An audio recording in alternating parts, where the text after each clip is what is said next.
Well, I'm going to tell you something today. I sent you some minutes ago this via WhatsApp. There are 4 pictures. And what is supposed that we have to do with this? Well, it's supposed that we are going to learn how to complain. Obviously, we complain about different things many times, but the idea is that using some expressions. Which are they? According to these pictures, picture number 1, the thing that I hate is when kids ride their scooters on the sidewalk. And next to this, there's another picture that says, one thing that bothers me is when my friends don't show up on time for things. These 2 sentences that have something in common. The first part, the thing that I hate. The second picture, one thing that bothers me. I hate a situation that I hate, a situation that bothers me. Okay. Then we have the verb to be is. So the thing that I hate is, one thing that bothers me is. And after that, we have the word when. So the thing that I hate is when, and then I write a sentence, a noun clause. Kids ride their scooters on the sidewalk. The second sentence. One thing that bothers me is when, and the sentence is, my friends don't show up on time for things. Well, this is one way to express our everyday annoyances, everyday uncomfortable situations, irritating, some of them, okay? Why? But there is another way to say this, that is the third picture, that says something that bugs me. When I talk about bug, I copy something that bugs me, something that irritates me, exasperates me, maddens me, makes me feel crazy, drives me crazy. Remember these expressions we ended the other class talking about? Yes. So something that bugs me. What's the meaning? Something that irritates me, something that exasperates me, something that maddens me. Is, but in this case, is people who take up 2 seats on a crowded bus. Okay. And picture number 4, the thing that I can't stand, remember, I can't stand, irritates, makes me angry, drives me crazy, drives me up the wall, gets on my nerves. All these feelings that are the same, is the same feeling expressed in with different words. Hate, bother, bug, can't stand. Yes? The thing I can't stand is what? Co-workers who leave their cell phones ringing on their desk. So picture number 3 and picture number 4 is another structure. So you say something that bugs me is, or the thing I can't stand, I say, is, and then you name the group of people, the person. This is people, is co-workers, is my neighbor, is children. Doesn't matter if it's plural or singular. Yeah. So something that bugs me is people. And what do they do? So you say people who, and you write the sentence, people who take up 2 seats. This is a relative clause. Yeah. Who is like a subject in this case. So something that bugs me is people who take up 2 seats on a crowded bus. The other example, the thing I can't stand is co-workers who leave their cell phones ringing on their desk. Well, something to remember, something that I hate, something that bothers me, something that bugs me, something that I can't stand. And there is another verb that is irk, something that it really irks me, we can say. It really irks me. So this in red, these verbs, hate, bother, bug, can't stand, irks, I-R-K. Yeah, so you can say, it really irks me when, right? Kids ride their scooters on the sidewalk. Yeah? Or you can say, they think I can't stand, they think that irks me instead of can't stand, right? These verbs, okay? Hate, bother, bad, can't stand, irk, okay. So there are two structures. So what happened? There is another, I'm going to show you now, there is another picture I sent you that is this, wait a second, relative and clauses and noun clauses. This one, if you read here, there are examples here. There are examples of what I have been telling you. And there is an exercise to do for homework. This is the exercise to do for homework, okay? Well, the idea is the difference between expressing annoyances, things that make me feel uncomfortable, using a relative clause, right? That can be in the subject or the object, or a sentence using a relative clause with when. So the grammar that you are reading is example. Someone that bugs me is people who, etc. Example number 2. The thing that I can't stand is co-workers who do something. And the other group is sentences using a relative clause that there is another clause that starts with when, for example. And the examples are, the thing that I hate, or the thing I hate, is when kids ride their scooters on the sidewalk. One thing that bothers me is when my friends don't show up on time for things. Okay. The exercise B, that you have to complete the sentence with your own opinion. Try to complete them. If you want to send me, maybe next week, we are going to have a class, really, this is a class, but the idea is to see you, because I have been having problems organizing the classes. That's the reason why I don't want to say again, let's go to change for this time, let's go to change, because I don't know, it's not something that I can do sometimes, because students call me that they have to change the time and I don't know what to do.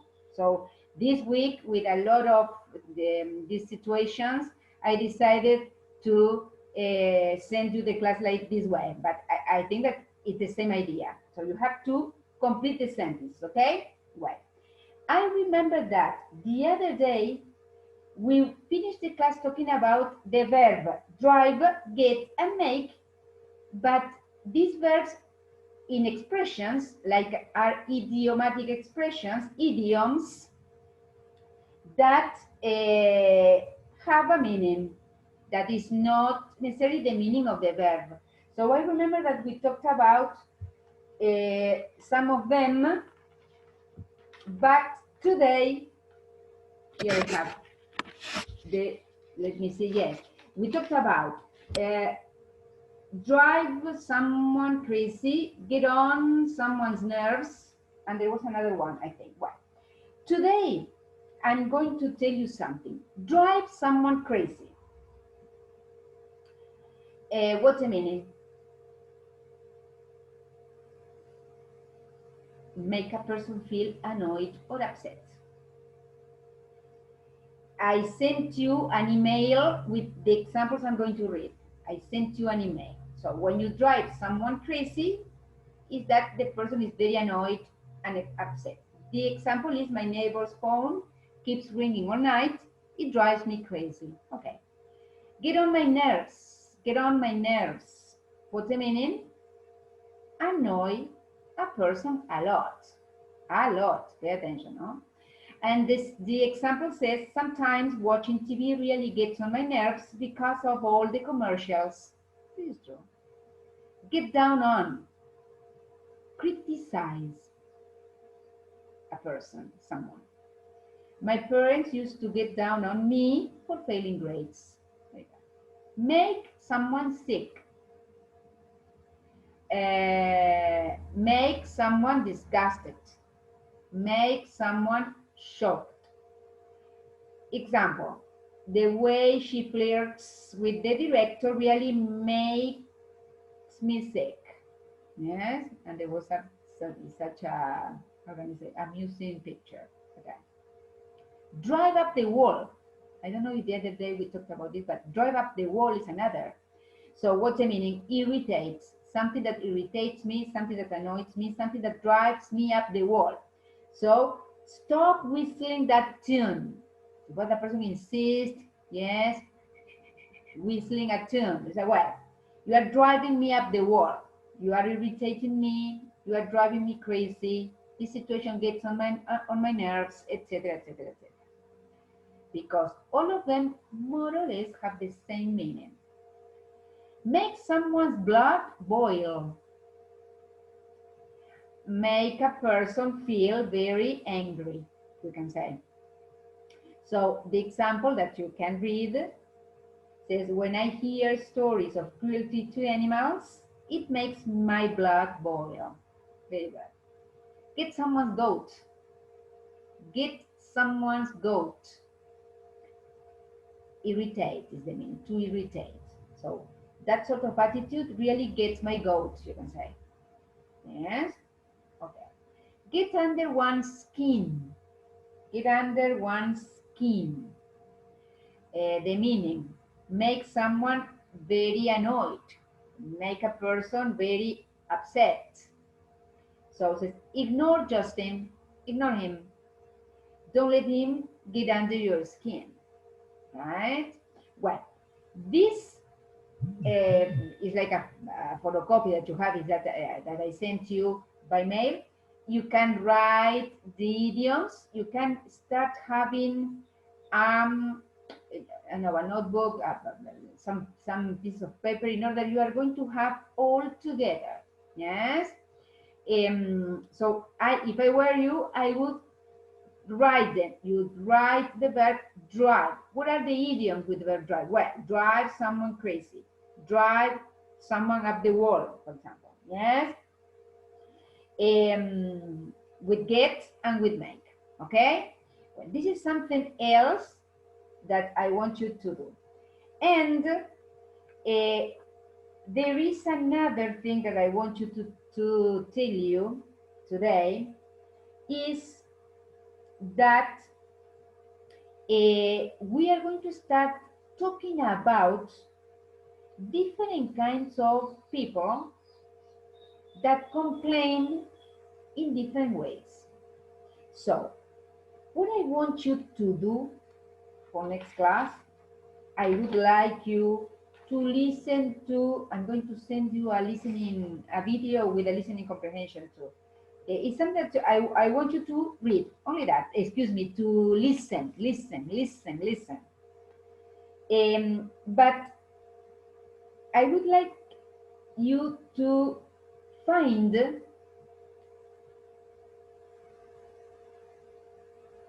find, I mean, you can use internet, you can use, not a dictionary really, but internet.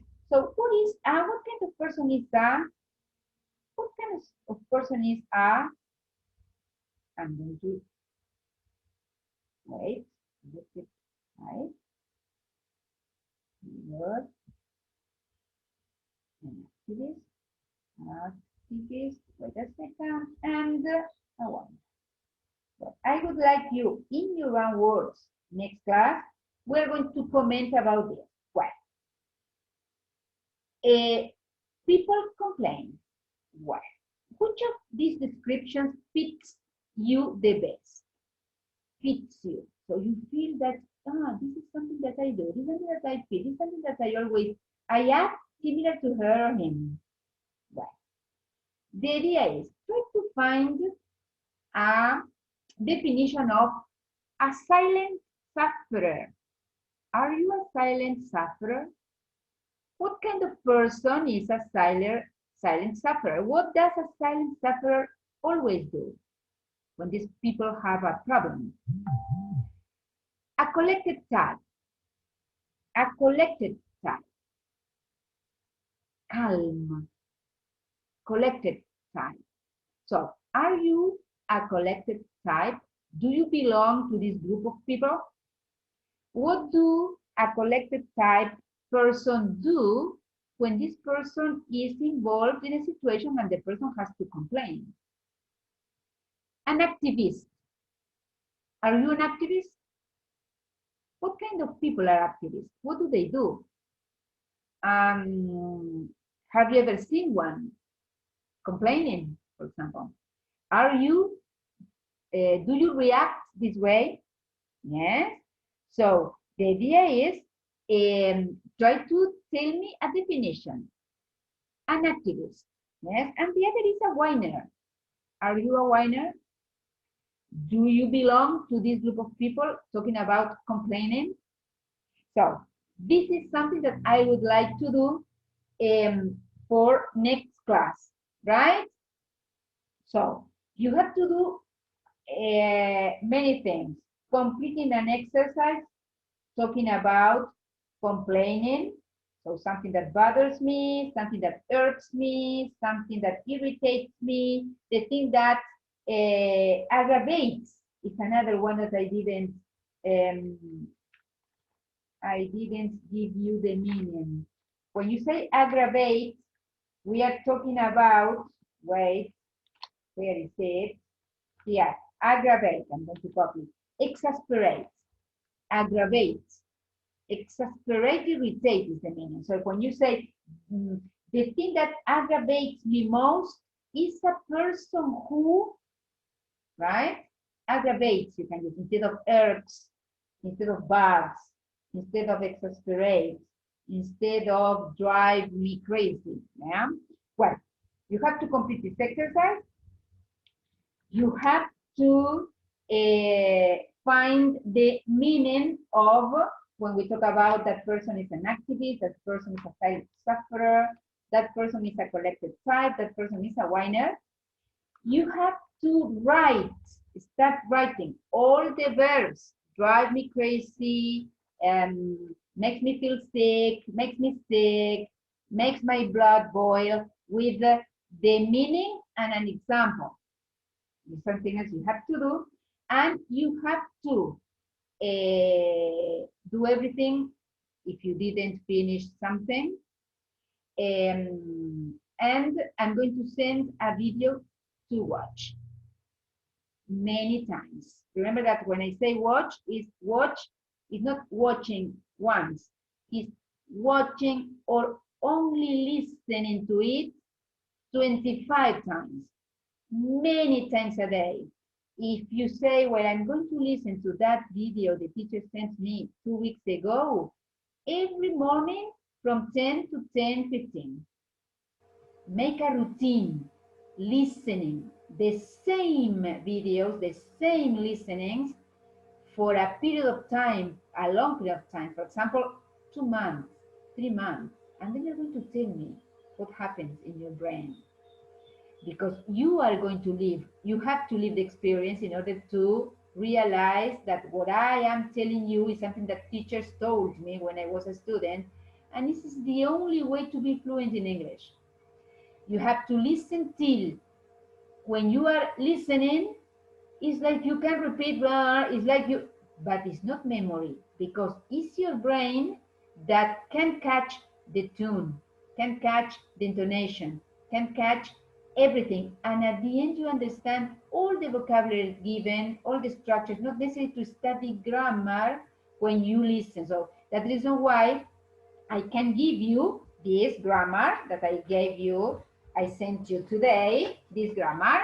Yes, I sent this to you. But one thing is to read this, read, copy, complete, and something else is the video I'm going to send you, contains all these expressions, and people use these expressions, but not only them. Inside, connected with other groups of expression, things, etc. So, if you ask me, I always say the same, but if you ask me, teacher, I don't have time to do this exercise, I don't have time to copy all the idioms, well, but I think that you have 10 minutes to listen to the video every day. You have to do that, okay? Well, I'm waiting for Franco. If you're able to see me, I hope.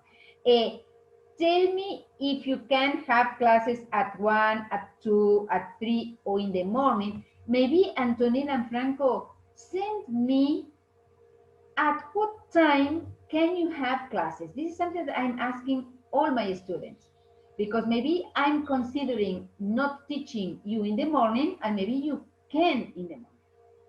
So try to send me, teacher, I can on Monday, Wednesday, and Saturday at this time, and tell me, because I'm going to read what Antonella, when you tell me, and what you, Franco, tells me, and I'm going to say, well, this and this day at this time.